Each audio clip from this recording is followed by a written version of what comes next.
Hey guys, welcome back to the second part of the series for the lecture on free-living amoeba. Now please take a look at the screen below. I added some important points to ponder regarding the previous lecture on acanthamoeba. So please take note that acanthamoeba infections can be taken using multiple routes. Acanthamoeba usually affects immunocompromised patients. What else? The infection itself is termed granulomatous amoebic encephalitis, while the major presentation, at least in most cases, would be acanthamoeba keratitis. And compared with the GAE, acanthamoeba keratitis is seen even in immunocompetent individuals. There are dermatologic lesions associated with acanthamoeba, particularly skin nodules or ulcers, and it was described in the previous lecture. And please take note also of the similarities of acanthamoeba and Balamutia infections. Okay, so for this next part, we try to discuss the more aggressive free-living protozoan, the close cousin of your acanthamoeba, and it is called your Naegleria fowleri. Okay, so Naegleria is a free-living amoeba similar to your acanthamoeba, and please take note that it is thermophilic. Wait, there. I added new features in my lecture. It is thermophilic, meaning it can actually survive water temperatures or temperatures of around 45 degrees Celsius. So if you take note, 45 degrees Celsius is pretty hot. That's why I'm highlighting this in this picture. You have your hot springs. Okay, so Naegleria is pretty durable. Okay, they are, however, seen in freshwater, similar with your acanthamoeba. That's why they are seen in hot springs or heated swimming pools or warm waterways. So if you take note, okay, so there are certain areas here in the Philippines, particularly in southern Metro Manila, southern Luzon rather, which are very famous with hot springs. Okay, so hindi na lang tayo magbabanggit dyan, but very important ang thermophilic nature of your Naegleria. So we are going to put that in our point to ponder. Let me see. Naegleria thermophilic. There you go. Oh, I'm spelling. Thermophilic. There. Okay. So, wait. Okay.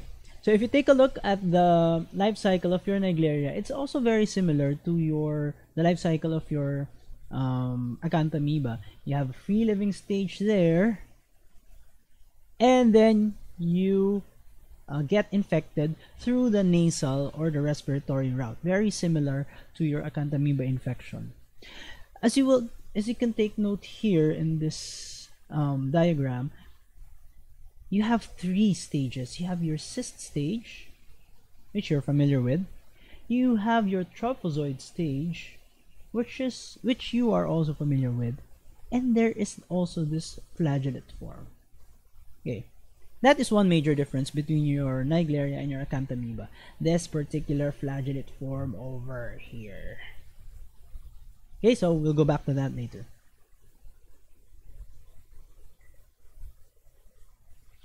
Okay, so that is what I've been talking about earlier. Now the cyst stage is spherical, as is seen in acanthamoeba infection.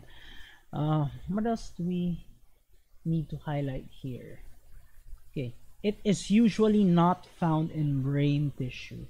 It's usually seen in the external environment, rather, being its highly resistant form, so that it can survive the 45 degrees Celsius environment of hot springs. Okay. Now, in contrast, your trophozoid stage keep forgetting to leave this game. The trophozoite stage is the infective stage, and it's also the reproductive stage, as we've discussed earlier. The mode of locomotion is via pseudopodium, particularly called your lobopodium. Please take note that the trophozoite stage, or the Naegleria, being a eukaryote, has mitochondria inside, and this will come into play when we discuss the pathophysiology later. Now, the trophozoite stage is the one seen in the brain matter or the brain tissue, and in some cases in the cerebrospinal fluid. Now, the flagellate stage, which is the very the distinguishing stage compared with acanthamoeba, it is pear-shaped. As you can see, it's pear-shaped with with two flagella sticking out on one end. And this is the stage usually found in the cerebrospinal fluid.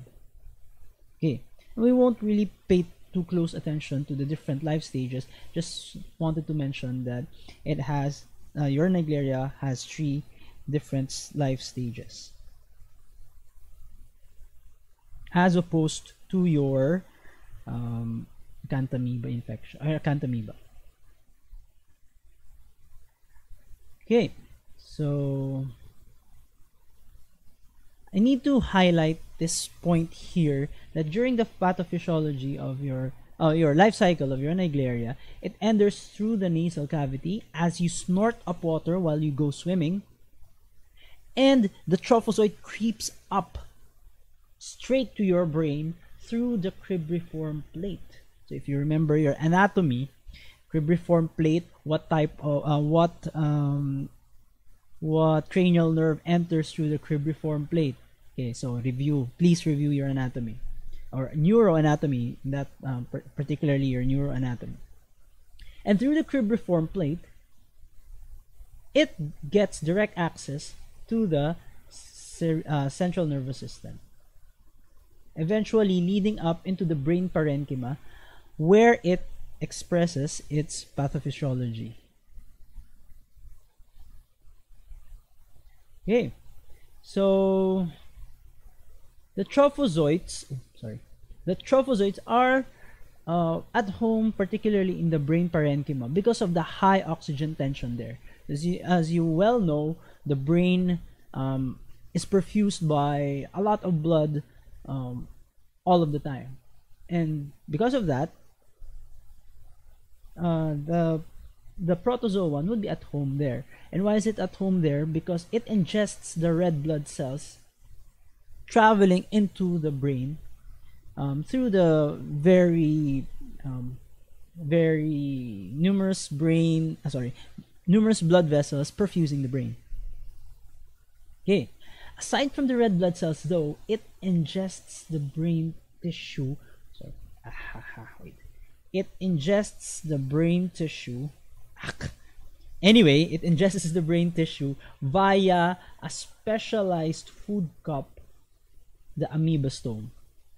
Okay, the lysosomal hydrolases are the enzymes that it produces to ingest your brain tissue, as well as the red blood cells. So please take note that there are a lot of other proteases secreted by your Naegleria, which liquefies and helps digest the brain matter as well as the red blood cells. So as you can see, your Naegleria is the true brain-eating protozoan.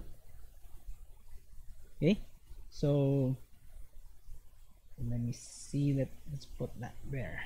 You have your amoebastome, so lysosomal hydrolases via your amoebastome. Okay, so that's very important in the pathophysiology of your Naegleria. Is it already there? Okay, so we'll wait for it to sync with our notes downstairs. Okay. What's it say? Oh, there you go. Okay, so what happens if a protozoan ingests your brain? Okay, of course, brain damage occurs. There is brain hemorrhage due to the destruction of the brain matter. There's also destruction of the blood vessels in your brain, causing hemorrhage, causing edema, eventually leading to cerebrospinal fluid pressure elevation, so increased pressure in your brain, eventually leading to uncal or cerebellar herniation, which eventually leads to death. As you can see, Naegleria is very, very deadly. We mentioned earlier that Acanthamoeba is also deadly. However, your Naegleria pathophysiology occurs in days rather than weeks or months compared with your Acanthamoeba infection. So you can see you have your faster development of your pathophysiology with your Naegleria infection. So death occurs in days, within days rather. Oops. Okay, so compared with your Acanthamoeba infection called your granulomatous amoebic encephalitis or GAE, the clinical disease associated with Naegleria is called your primary amoebic meningoencephalitis or PAM. It's acute. And please take note of this one. The acute stage, we mentioned that death occurs within days. And please take note of your cranial nerve palsies, ageusia and parosmia. What are these two? So ageusia is the loss of sense of smell. Oh, sorry. Ageusia is loss of sense of taste, while parosmia is impaired smell. So you smell something but you perceive it as something different. For example, you smell garbage but you smell it as something very sweet smelling. So impaired sense of smell and loss of taste. Those are two very distinct clinical features associated with Naegleria infection.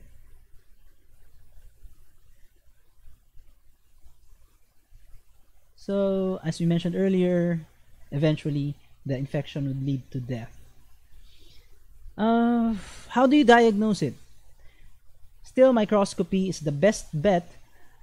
You can do gem staining of your CSF, or you do a brain biopsy, and you have to show your motile trophozoites in the brain. Mentioned earlier that cysts are usually not seen in the brain, so you have to look for motile trophozoites. As you can see here, this is the motile trophozoite. There. Okay. Where's my cursor? You can also do cerebrospinal fluid analysis. You can see motile trophozoites. As you can see here, you have if you do lumbar tap CSF analysis. What's that? Oh, I have a laser pointer. If you have your wait. Okay, so if you do a lumbar tap, you get to see elevated red blood cell count because of the destruction of the central nervous system. You get a lot of bleeding, not just in the brain but also in the cerebrospinal fluid. Okay, you also see elevated white blood cells to try to try to kill the Naegleria infection. Elevated protein counts, elevated red blood cell counts, it's already there upstairs, and you get to express the motile trophozoites. And what else can you see in the CSF? You have not just your trophozoites but your flagellated stages. Okay.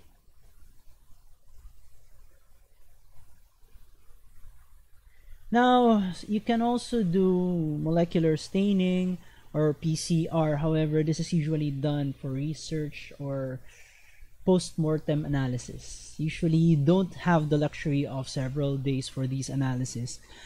And that's why people die first before you can do your molecular tool diagnosis. These is usually reserved for research purposes.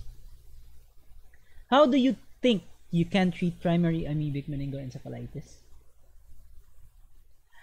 Amphotericin B was the previous drug of choice, the antifungal amphotericin B. The current choice drug is actually miltefosine. It's an antiparasitic drug which is also used as a breast cancer drug, anti-breast cancer drug. We'll go back to that later. You also can give some other antibacterials, miconazole, rifampicin, chloramphenicol, tetracycline, but the actual treatment of this infection, is a cocktail 6-week or more treatment using all of the drugs listed here. So you throw in everything at the patient and pray. Actually, one important treatment here is prayer, because the fatality rate of this infection is almost 100%. Almost all of the confirmed cases of primary amoebic meningoencephalitis eventually ends up in death. You only have several days, 3, 5, 6 days for the diagnosis and treatment, then the patient dies. So that's how deadly this particular parasite is. Okay, so that's being morbid.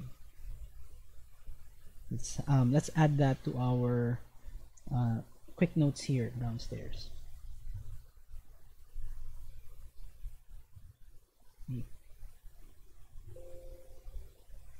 Oh, wait a minute.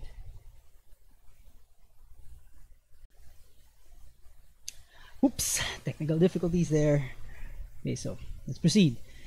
How do you think you'd be able to prevent or control Naegleria infections? Number 1. Education is the most important point here, most important strategy. We mentioned earlier that the fatality rate of Naegleria is almost 100%. Therefore, you cannot rely on treatment alone. You have to educate everyone that swimming in fresh water is always a risk. And we know that free-living amoeba, including Naegleria and Acanthamoeba, are ubiquitous. They are present everywhere, whether it is a clean freshwater environment or a dirty freshwater environment.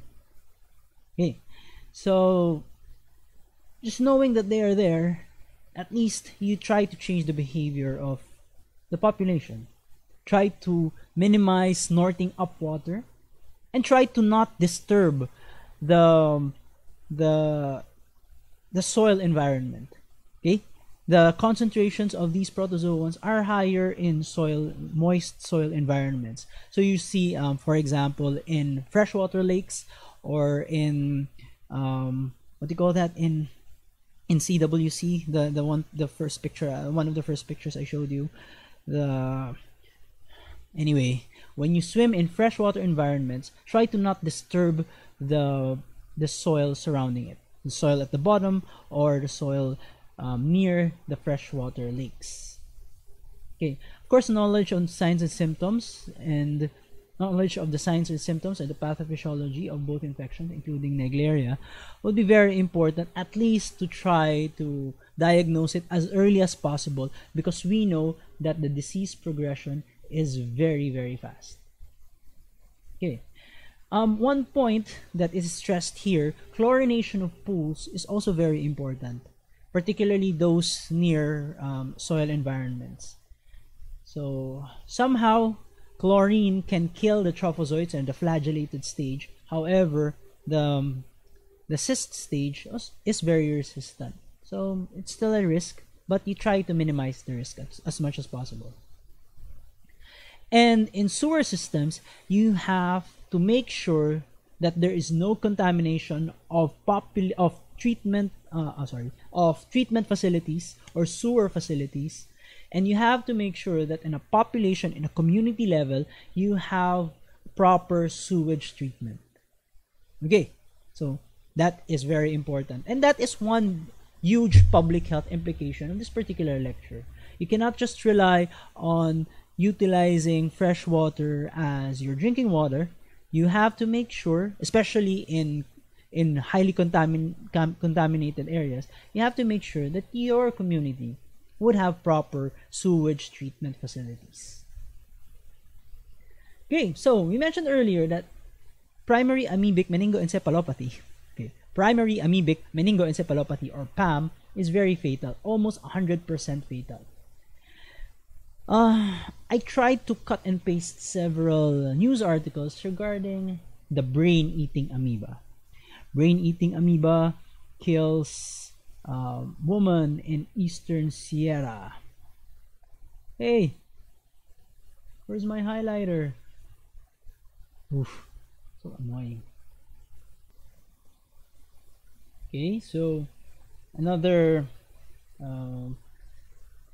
article here. A fatal brain-eating amoeba has struck once more, killing a 14-year-old star athlete. It's really not uncommon for people, particularly the US, where they get to diagnose their constituents better. They get diagnosed deaths regarding primary amoebic meningoencephalopathy. Another one. This is September 2015. A northern Michigan native is a recent victim of a rare infection caused by a brain-eating amoeba. So again, the brain-eating amoeba highlights in this particular case. Take note that it is now a 24-year-old person. So as you can see, this patient contracted the infection while swimming near the border with Texas. So swimming is a risk factor there, and she died less than a week after contracting the infection. Please also take note that so far none of these cases mentioned anything that the patients were immunocompromised. So that's one important point.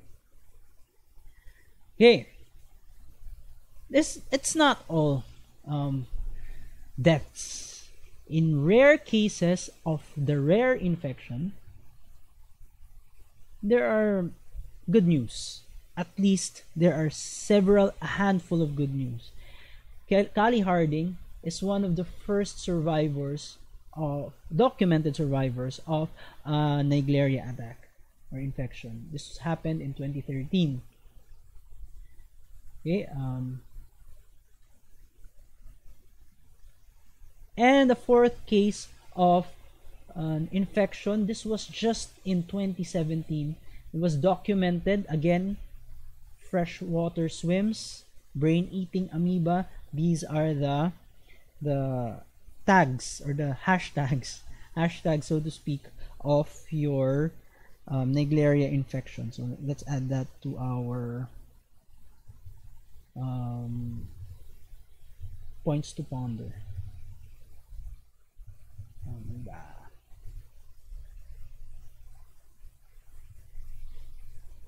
Okay. Please take note that Sebastian De Leon, a 16-year-old teen, survived. And please take note what happened here. So how did they manage to treat Sebastian properly? They induced a coma by lowering his body temperature to 33 degrees. Not too good at this. They induced hypothermia to the patient, inducing a coma. Then they gave him the drug I mentioned earlier, your miltefosine. Okay. As you can see, De Leon is just one of the 4 people in the United States who have survived a Naegleria infection in the past 50 years. There aren't that many deaths or documented cases of Naegleria infection, but in the few hundreds that were diagnosed in the past 50 years, only 4 people have survived as of July 3, 2017. That is how deadly the disease is. Okay, as you can see, another patient earlier in the month, Hannah Collins, died after contracting Naegleria FOWLERI, and an Ohio teen died in June from the infection. So as you can see, there are several handfuls of documented infections of the parasite, which eventually leads to death. I think I have one more. Oh, so that's it. So there are a handful, let's put it here, a handful of success stories, so that we won't really end this lecture on a bad note. Okay, so I hope you get to learn a lot about free living protozoans. Just a recap: you have your acanthamoeba, which causes granulomatous amoebic encephalitis or encephalopathy or GAE. This occurs in immunocompromised individuals, and contact lens users should be wary of acanthamoeba keratitis, and it can happen even in immunocompetent individuals. And usually the progression of your granulomatous amoebic encephalitis or encephalopathy occurs within weeks or months, eventually may lead to death, but you can throw in a cocktail of drugs, particularly amphotericin B, to try to counteract the infection. Balamuthia is a close relative of your acanthamoeba infection. It can occur in immunocompetent individuals, but somehow the manifestations are the same. Now, the more aggressive Naegleria fowleri kills almost all of the time. You only have a few documented success stories in treatment, and death occurs within days, 3 to 5, even a week at most. Then the patient dies, so you have to give the treatment of choice, which is, before it was amphotericin B plus everything else. Right now it's miltefosine plus everything else. And induction of hypothermia is currently the more successful treatment regimen that they're trying in documented infections.